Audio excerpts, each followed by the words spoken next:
Mag fried chicken tayo guys. Ito yung manok.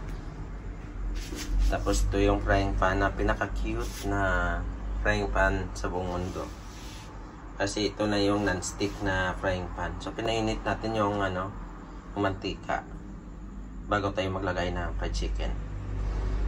Ang ating fried chicken, ito naman gumamit ako ng crispy fry.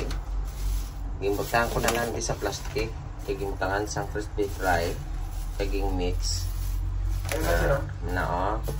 Para fully mix na. Sobra. Okay.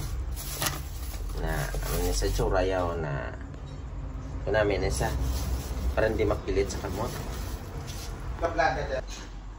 So ito na guys, mainit na yung mantika. Maglagay tayo ng fried chicken. Yun.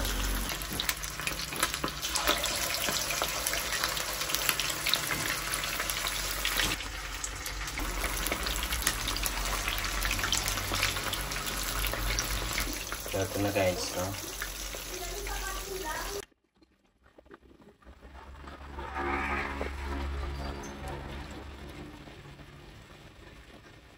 Ito na guys, luto na.